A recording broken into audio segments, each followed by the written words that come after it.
बिस्मिल्लाहिर्रहमानिर्रहीम। अस्सलाम वालेकुम नाज़रीन, आप यूट्यूब चैनल देख रहे हैं। मैं इमरान खान हूँ। नाज़रीन, एस्टेब्लिशमेंट बहुत बुरी तरह फंस गई है, ख़ास तौर पे खैबर पख्तूनख्वा में। इन्होंने उल्टे तजर्बे किए।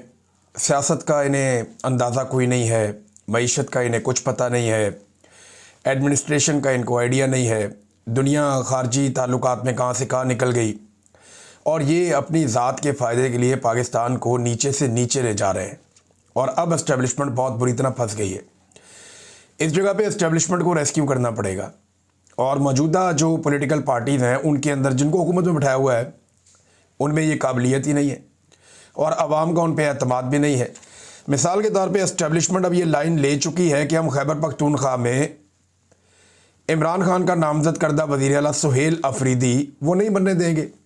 अभी तक तो इमरान खान ने चिट्टा इनकार किया कि नहीं, मैं तब्दील नहीं करता, लेकिन ये सियासत है, यहाँ पे कुछ भी हो सकता है।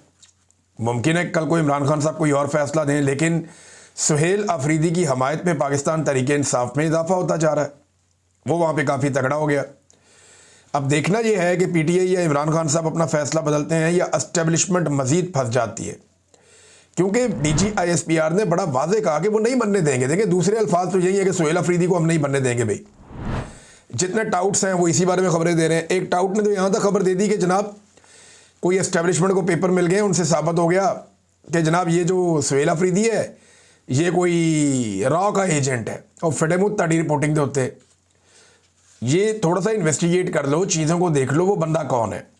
वो कबायली इलाकों से पहला आदमी है जिसको इमरान खान साहब ने नॉमिनेट किया वज़ीर आला खैबर पख्तूनख्वा के लिए। उनकी महरूमियाँ दूर होने जा रही हैं, उनका अपना बंदा आ रहा है, और यहाँ पे मिलिट्री एस्टेब्लिशमेंट के पेट में मरोड़ उठ गए। भी आपका लेना देना ही कोई नहीं है। अवाम ने जिनको वोट दिए वो फैसला करेंगे कौन आएगा, हुकूमत करेगा। आज आपको गंडापुर की याद सता रही है, आपको लगता है जी गंडापुर आपका बड़ा काम का आदमी था या उसके साथ आप बेहतरीन तरीके से चल रहे थे, तो फिर गंडापुर की बात मान लेते या उसकी रिक्वेस्ट मान लेते। तो अब मामला ये है कि मुल्क के अंदर इस्तेहकाम लाते लाते जो पाकिस्तान की मिलिट्री एस्टेब्लिशमेंट है उन्होंने पाकिस्तान को मुकम्मल तौर पे अदम इस्तेहकाम का शिकार कर दिया। ज़रा एक दफ़ा पाकिस्तान का मैप आप देखें। इस नक्शे पे मुझे कोई इलाका बताएं जो महफूज हो और पुरअमन हो। कराची की बैड गवर्नेंस आपके सामने है, सिंध के हालात आपके सामने है, सैलाब आया हुआ, पूछने वाला कोई नहीं है। जितनी सिंध के अंदर तबाही है, करप्शन है, उसका तो कोई मुकाबला पूरी दुनिया में कहीं नहीं है। पाकिस्तान तो बहुत दूर की बात है। ये इस्तेहकाम हो या अदम इस्तेहकाम हो, सिंध के अंदर जो करप्शन को दवाम मिलता रहता है ना, जरदारी साहब के आशीर्वाद से, वो नहीं रुकता। कच्चे के डाकुओं ने तबाही फेरी हुई है सिंध और पंजाब के बॉर्डरों के ऊपर। रात को आप ट्रैवल नहीं कर सकते वहाँ पे। बलूचिस्तान की सूरत हाल ये हो गई है कि वहाँ पे आप शाम के बाद सफ़र नहीं कर सकते, जा ही नहीं सकते। बलूचिस्तान में मैंने आपको पिछले वीलॉग में बताया सिर्फ दो चीज़ें महफूज हैं, एक मादनियात के ट्रक और दूसरा ईरान से स्मगलिंग होने वाला तेल। बाकी हर चीज़ बलूचिस्तान में जो है वो टारगेट की जाती है, और ये हम सब अच्छी तरह जानते हैं। और इनमें माल किसकी जेब में जाता है ये भी सब जानते हैं। जो बॉर्डर पे हैं उन्हीं की मर्जी से स्मगलिंग होती है, वरना कैसे हो सकती है। तो बलूचिस्तान का तो बेड़ा ही गर्क कर दिया, कोई भी वहाँ महफूज नहीं है। खैबर पख्तूनख्वा के कबायली इलाकों की हालत भी इससे मुख्तलिफ नहीं है। रोज़ाना धमाके, गोली बारूद, हमला, बच्चों की शहादतें, ख़वातीन की शहादतें, मासूम शहरी जाँ बहक हो रहे हैं। अभी TI खान के अंदर एक अटैक हो गया, उसमें पुलिस वाले जाँ बहक हो गए। तो लगातार खैबर पख्तूनख्वा के कबायली इलाकों में भी यही चल रहा है, वहाँ पे भी इस्तेहकाम नहीं आने दिया। अफ़गानिस्तान से एक नई लड़ाई शुरू कर दिया। अब अफ़गानिस्तान के बारे में मैं बताऊँ, देखें, वो अफ़गानी भी कहते हैं कि अमेरिका से और रशिया से पूछ लें, आप हमसे लड़ना चाहते हैं तो आप उन दोनों से पूछ लें। रूस जो है वो एक सुपर पावर था, अमेरिका जो है वो दूसरी सुपर पावर था। वो दोनों जान छुड़ा के निकले इन पहाड़ों में से। अब पाकिस्तान की मौजूदा मिलिट्री एस्टेब्लिशमेंट इन पहाड़ों से क्या निकालना चाहती है? देखिए, मादनियात तो बहुत है यहाँ पे, लेकिन जिस चक्कर में हम अफ़गानिस्तान के साथ लड़ाई कर रहे हैं उसका नतीजा क्या हमारे हक में निकलेगा, या हम कई दहाइयों तक लंबी एक लड़ाई के अंदर फिर झोंके जाएंगे, फिर एक लड़ाई में चले जाएंगे ना। भारत कितनी समझदारी का मुजाहरा कर रहा है, हालांकि वो इंतहाई एंटी तालिबान है भारत के लोग, लेकिन वो ये समझते हैं कि ताल्लुकात रखने पड़ेंगे, और वो अक्लमंदी से अपने खारजी ताल्लुकात बना रहे हैं। अफगानिस्तान के साथ, और पाकिस्तान अपने हमसायों से बिगाड़ता चला जा रहा है 7 समंदर पार अमेरिका को खुश करने के लिए। फिर भारत से हमारी दोबारा लड़ाई होने वाली है। ये मैं नहीं कह रहा, ये एस्टेब्लिशमेंट खुद खबरें चलवा रही है कि अक्टूबर नवंबर में मुमकिन है कि भारत हमारे ऊपर एक अटैक करे। फिर अब अगर आप पंजाब में आ जाएं तो सैलाब मुतासरीन अभी तक बेयारो मददगार हैं, कोई पूछने वाला नहीं है। जिन इलाकों में पानी उतरा है लोग अपने घरों को जाकर खुद ही आबाद करने की कोशिश कर रहे हैं। लोग अपनी मदद आपके तहत चीज़ें ठीक करने की कोशिश कर रहे हैं। लोग भूखे हैं, परेशान हैं, फसल लगने का टाइम हो गया, उनके पास बीज और खाद के पैसे नहीं हैं और हुकूमत अभी सिर्फ सर्वेस करवा रही है, कोई काम हुकूमत ने शुरू नहीं किया। पंजाब में तहरीके लब्बैक और पुलिस के बीच में इस वक्त एक मैच पड़ा हुआ है, एक सड़कों पे जंग लगी हुई है। तहरीके इंसाफ पर जुल्म के पहाड़ तोड़े जा रहे हैं। इस्लामाबाद जो है पाकिस्तान का दारुल हुकूमत, वो इस वक्त कंटेनरिस्तान बना हुआ है। पूरे इस्लामाबाद में कंटेनर ही कंटेनर आपको दिखाई देते हैं। आम आदमी अपने बच्चे को अस्पताल ले जा रहा था, गोद में उठा के भाग रहा था और बददवाएं दे रहा था। मोटरसाइकिल वाला था बेचारा अकेला, एक आम शहरी, उसको पुलिस वालों ने पकड़ के मारना शुरू कर दिया कि यहाँ से तुम गुजरे कैसे हो। भाई वो जा रहा है, उसको जाने दो, एक आदमी क्या कर लेगा। लेकिन नहीं, इस्लामाबाद को एक नो गो एरिया बना दिया, सारे रास्ते बंद कर दिए, कंटेनर लगा लगा के तबाह कर दिया। ऐसा लगता है इस्लामाबाद नहीं है, कोई समंदर के किनारे कोई पोर्ट है, कोई बंदरगाह है जहाँ पे कंटेनर ही कंटेनर्स पड़े हुए हैं। आज़ाद कश्मीर में एक अलग टाइम बम लगा हुआ है। आज 11 तारीख है, 19-20 तारीख तक का टाइम है इस हुकूमत के पास मुतालबात तस्लीम करने का। अब मुतालबात तस्लीम करने की बजाय इन्होंने आज़ाद कश्मीर में जो अवामी जॉइंट एक्शन कमेटी के रहनुमा है उनके ऊपर मुकदमा दर्ज कर दिए। ये पाकिस्तान में इस्तेहकाम लेकर आएंगे और जो कश्मीरी नौजवान हैं उन्हें इस्लामाबाद में पकड़ पकड़ के पुलिस डंडे मार रही है, उनको रुस्वा कर रही है, उनसे ज्यादती कर रही है। बल्कि नौजवानों ने क्लेम किया कि उन्हें कहा गया कि तुम कश्मीर मुर्दाबाद के नारे लगाओ। उन्होंने डंडे खा लिए, मार खा ली, लेकिन उन्होंने कहा जी हम ये नारे नहीं लगाते। फिल्मों में हम ये देखते थे ऐसा जुल्म और जबर, लेकिन हमने कभी हकीकी ज़िंदगी में तसव्वुर नहीं किया था जो इस्लामाबाद पुलिस ने अब किया कश्मीर के नौजवानों के साथ, बकौल उन नौजवानों के। तो आज़ाद कश्मीर में भी एक टाइम बम सिचुएशन है, टाइम गुजर रहा है, किस वक्त वहाँ धमाका हो कुछ आप कह नहीं सकते। फिर गिलगित बल्तिस्तान में लगातार एहतजाज चल रहा है, वहाँ पे तजारत रुकी हुई है। वो लोग कह रहे हैं जी हमारे वसाइल पे जो कब्ज़ा किया जा रहा है मिलिट्री एस्टेब्लिशमेंट की जानिब से, वो बंद होना चाहिए। अब एक सूबे में हुकूमत ही नहीं है इस वक्त, और वो भी सिर्फ मिलिट्री एस्टेब्लिशमेंट की जिद की वजह से। वज़ीर आला ने इस्तीफ़ा दिया, गवर्नर कहता मुझे मिला ही नहीं, हालांकि मिलते ही मंजूर हो जाता है ऑटोमेटिकली। कानून ये कहता है कि जैसे ही वज़ीर आला का इस्तीफ़ा मौसूल हो गया गवर्नर को, वो ऑटोमेटिकली एक्सेप्ट हो गए। ये मुझे सिद्दीक जान साहब ने बताया कि बड़ा सादा है ये। लेकिन अब मामला ये है कि एस्टेब्लिशमेंट की जिद है, इसको वज़ीर आला नहीं बनने देंगे। अवाम की जिद है, ये हमारा वज़ीर आला है, हमारे लीडर ने कहा हुआ है, तो एस्टेब्लिशमेंट अपने आप को बंद गली में ले गई। अब अगर ये इसको वज़ीर आला बनने देते हैं तो वो अवाम की ताकत से और अपने लीडर की विल से वज़ीर आला बनेगा, तो फिर तो वो एस्टेब्लिशमेंट की बात नहीं सुनेगा। उनमें कॉन्फिडेंस आ जाएगा कि हम एस्टेब्लिशमेंट की मर्जी के बगैर चीज़ें कर सकते हैं। और अगर एस्टेब्लिशमेंट नहीं बनने देती तो एस्टेब्लिशमेंट एक नई लड़ाई के लिए तैयार रहे। यहाँ पे खैबर पख्तूनख्वा में बड़ी चितरौल होगी पॉलिसी की, और वो इसलिए होगी कि लोग नहीं मानेंगे ये बात। मैं खैबर पख्तूनख्वा के चप्पे चप्पे में फिरा हूं। ये जब मैं बहुत मुश्किल हालात देख रहा था, भाग दौड़ में लगा हुआ था, कभी किसी पहाड़ पे, कभी किसी जगह पे, कभी कहीं में रहता था, लोगों से मुलाकातें भी होती थी बेशुमार, और बाज़ वक्त मैंने बड़ा अच्छा भी गुजारा खैबर पख्तूनख्वा में।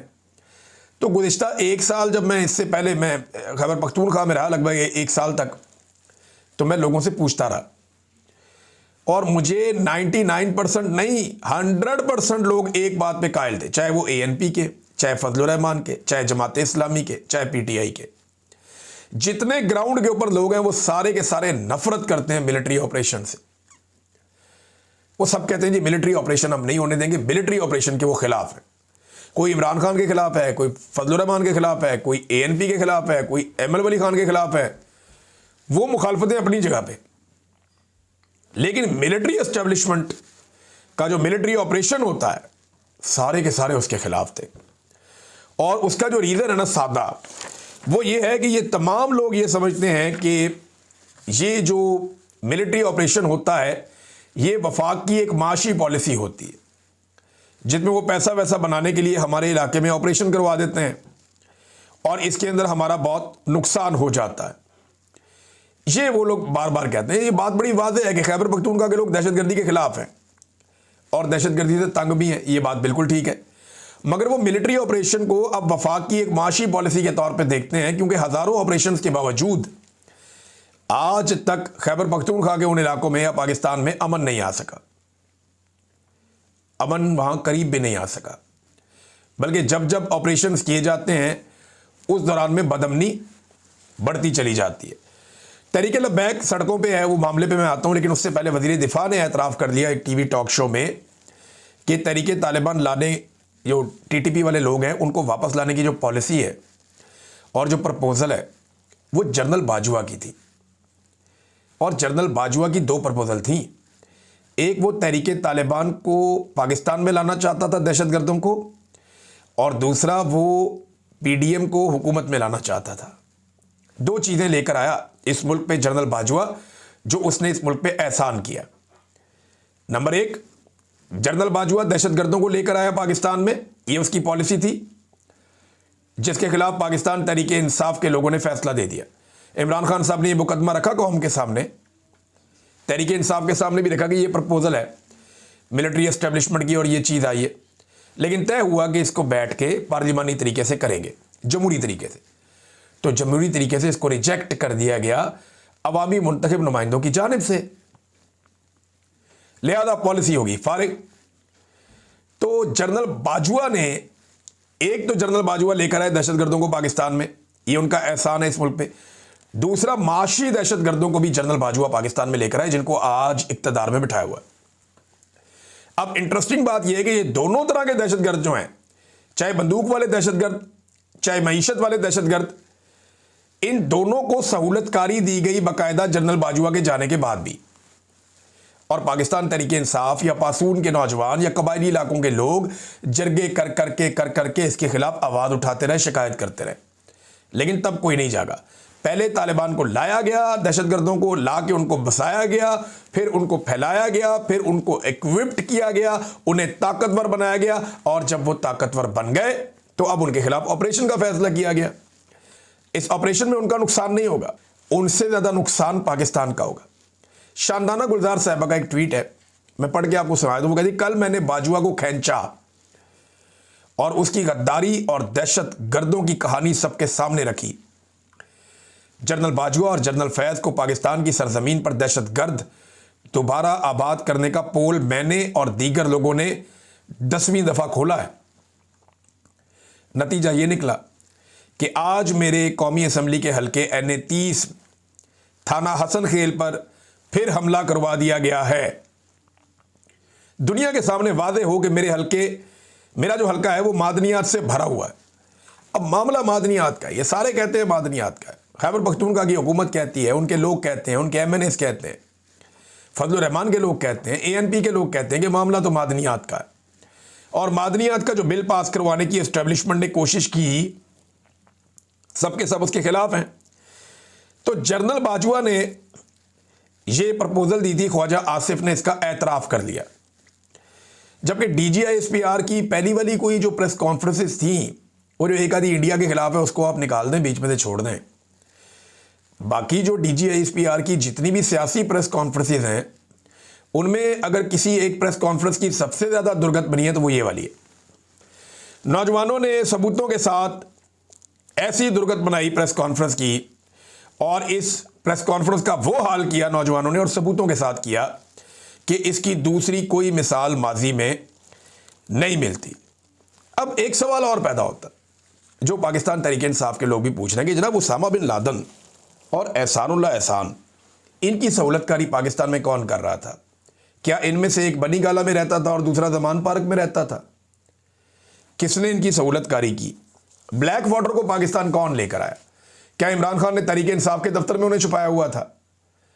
जब सवालात आप उठाते हैं एक पॉलिटिशियन से, तो उनके हमायती या जो लोग हकायक को जानते हैं या तारीख जिन्होंने पढ़ी हुई है या जो तारीख के विटनेस हैं, वो फिर आपको दूसरी तरफ के हकायक भी बताते हैं कि जनाब आप दूध के धुले हुए नहीं हैं। ये गंद इस मुल्क में आपने मारा है, अब आप मलबा उठाकर सियासतदानों पर नहीं डाल सकते। तहरीक लब्बैक का नाज़रीन लॉन्ग मार्च चल रहा है।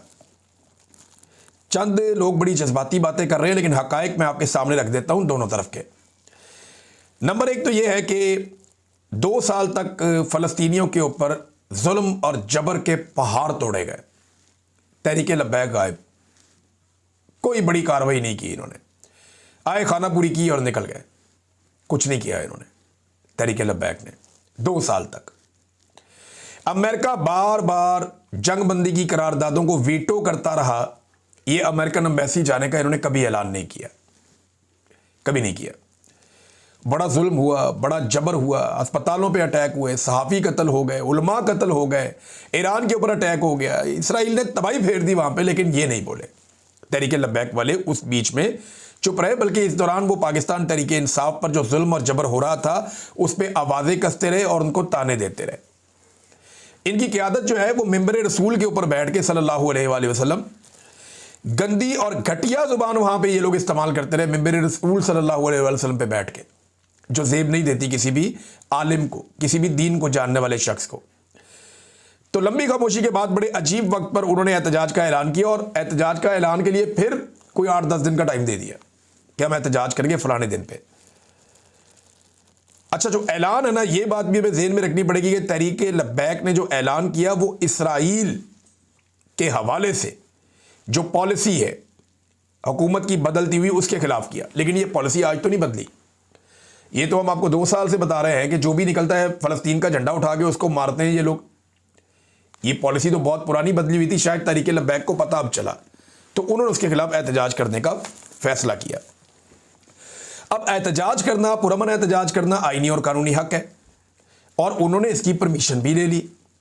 बाकायदा उनके पास कागज़ मौजूद है, वो दिखाते हैं जनाब ये डीसी का परमिशन है, हुकूमत का परमिशन है, ये हमने पूरा हर चीज़ कानूनी तकाजे पूरे किए, अनाउंस किया, तैयारियां की, अब हम जा रहे हैं मार्च करने, एहतजाज करने, रैली निकालने।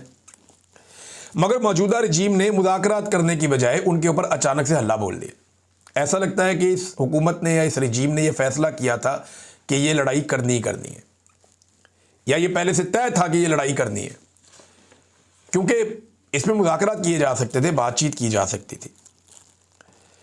अच्छा, अब हुआ यह है कि तहरीक लब्बैक वाले भी आगे से मारते हैं, वो खाली मार नहीं खाते, तो पुलिस वाले भी बहुत सारे ज़ख्मी हो गए। 11 अफराद अब तक तहरीक लब्बैक के मासूम और देहाती लोग शहीद हो गए और दर्जनों लोग ज़ख्मी भी हो गए। लेकिन इस सारे अमल में जो सबसे घटिया और गलीज़ हरकत की है पाकिस्तान के रियासती इदारों ने, जिसको बेगैरती आप कह सकते हैं, वो ये है कि उन्होंने एक मरतबा फिर चादर और चारदीवारी का तकद्दुस पामाल किया। तहरीक इंसाफ के कोई 1 लाख घरों का चादर और चारदीवारी का तकद्दुस पामाल हुआ है, तो तब किसी और को एतराज़ नहीं उठता, क्योंकि तहरीक लब्बैक पे भी हो रहा है, तो उन्हें आइडिया होगा कि ये कितनी तकलीफ दे चीज़ है। साद रिजवी के घर पे अटैक किया, बच्चे और औरतों को उठा के ले गए, कैसी बेशर्मी और डिटाई है, यानी ये तो किसी सूरत जायज़ ही नहीं है। ख़वातीन का इससे क्या ताल्लुक़ है, बच्चों का इससे क्या ताल्लुक़ है, वो अपने घर में मौजूद हैं, फिर वहाँ पे चंदे वंदे के बक्से खोल के दिखा रहे हैं जी ये चंदा है, ये पैसे हैं, तो भी चंदा ही आता है उनके पास, और क्या आता है। आप किसी भी चले जाएं दरबार पे, आपको ऐसे ही चंदा मिलेगा, इससे ज़्यादा मिलेगा। बाकी सारे मौलवी अगर आपके साथ चल रहे हैं तो उनका चंदा ठीक है, इनका चंदा गलत है, ये कैसे हो गया। चंदा ही मिलेगा ना आपको दरबार से, घर से, आपको और क्या मिलेगा, क्योंकि वो इसका हिस्सा है। जैसे बहुत सारे और लोग हैं, कभी जाके वो शुफ करने वाला जो है उसका चंदे वाला बक्सा खोलें, आपके कानों से धुआं निकलेगा। और बहुत सारे लोग भी हैं ऐसे। लेकिन जब ये रियासत सोच लेती है ना किसी को अब ये हमने करना है और इस तरह करना है, तो ये कर देते हैं। और अब ख़वातीन और बच्चों की जो तज़लील की गई है, स्पेशली जो उसके घर के मनाजिर आ रहे थे साद रिजवी के, ये अफसोसनाक हैं, तकलीफ़ दें। ये हरकतें ज़ेब नहीं देती रियासत को, ये घटिया और गंदी हरकतें नहीं करनी चाहिए। बेशर्मी और ढिठाई पर मबनी ये कार्रवाई है जिसे फ़ौरन कंडेम करना चाहिए और तमाम लोगों को करना चाहिए। जिस तरह मैंने कल कहा कि जो DGISPR ने स्टेटमेंट दिया कि हुकूमत हमें कबूल नहीं है, इसको तमाम सियासतदानों को, वकला को, सिविल सोसाइटी को, जजेस को, सहाफ़ियों को और पाकिस्तान के हर शहरी को इसकी मजम्मत करनी चाहिए कि भाई इनकी जुर्रत कैसे हुई ये बात की। इसी तरह ये जो चादर और चारदीवारी का तकद्दुस पामाल हो रहा है, हैदर मजीद पाकिस्तान तहरीक इंसाफ से ताल्लुक़, फ़ौजी अदालत से सज़ा दी, अब छूट कर आया है, उसके घर पे छापा मार के उसकी फैमिली के अंदर एक खातून को और उसके भाई को उठा लिया। अब बताएं ना, वहां पे भी तो जुल्म हो रहा है। तो माएँ बहनें सबकी साझी होती हैं जी, इज्जत सबकी होती है। तो ये ज्यादती है जो रियासत कर रही है, और ये बड़ी डिटाई से कहते हैं। तलाल चौधरी आता है, वो कहता है जी कि मरियम का दरवाज़ा तोड़ा, उसे गिरफ्तार किया, उसकी वालदा बीमार थी, उसका मजाक उड़ाया। तो तीनों चीज़ों का मैं ज़रा क्लियर कर देता हूँ। नंबर 1, दरवाज़ा तोड़ा था सेक्टर कमांडर वालों ने, जिनके आजकल आप जूते पॉलिश कर रहे हैं। अगर इतने एतराज़ है तो उनको पकड़ के सजा दें, नंबर 1। और वो सिंध में हुआ था, वहाँ पे पीपल्स पार्टी की हुकूमत थी और एस्टेब्लिशमेंट ने किया था। वहाँ पे जो सेक्टर कमांडर थे उन्होंने ये करवाया था। पीटीआई ने बल्कि आपको मौका दिया था कि असेंबली में खड़े होकर एहतजाज करो, आवाज़ उठाओ, ये गलत हुआ है। नंबर 2, आप कहते हैं गिरफ्तारी हुई मरियम नवाज की, तो और बेशुमार औरतों की हुई, लेकिन मरियम नवाज की गिरफ्तारी इज्जत के साथ हुई। ना उसे सड़कों पे घसीटा गया, ना जलील किया गया, ना चपेड़े मारी गई, ना धक्के मारे गए, बल्कि कानूनी प्रोसीजर फॉलो करके उसको दिखा के उसे गिरफ्तार किया गया कि ये मेरा नाम है, ये FIR है। ये जरा सनम जावेद की तरह घसीट के गाड़ी में नहीं फेंक दिया, ना उसकी बहन की तरह घसीट के खींच के ले गए, ना बाकी खवातीन की तरह। नंबर 3 यह है कि इमरान खान ने या उसके किसी वजीर ने, मुशीर ने, या सोशल मीडिया का जो ऑफिशियल ओहदेदार है, किसी ने भी कभी भी मैंने नहीं देखा कि कुलसूम नवाज की बीमारी का मजाक उड़ाया, नहीं देखा मैंने। बल्कि इनमें बेशतर लोग ऐसे हैं जिन्होंने उनकी बीमारी में उनके लिए दुआ की है।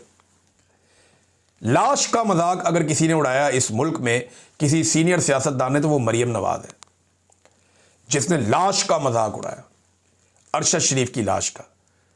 एयरपोर्ट पे पड़ी है, इस औरत ने मजाक उड़ाया था। ये किरदार आपका है तलाल साहब। और इसके अलावा ख्वाजा आसिफ ने और दीगर आपके बहुत सारे वुज़रा ने इमरान खान को जब गोलियां लगी और वो चल नहीं पा रहा था, तो आप लोगों ने उसका मजाक उड़ाया। ये हरकतें घटिया आप लोग करते हैं, पाकिस्तानी ये हरकतें नहीं करते। आप लोग पाकिस्तानियों पे मुसल्लत किए गए हैं, आपकी गंदी ज़हनियत है, आप लोग ये गंदे काम करते हैं और गंदी हरकतें करते हैं और इल्ज़ाम लगाते हैं दूसरों पे। अब तक के लिए इतना ही। अपना ख्याल रखिएगा, अपने इस चैनल का भी। अल्लाह हाफ़िज़।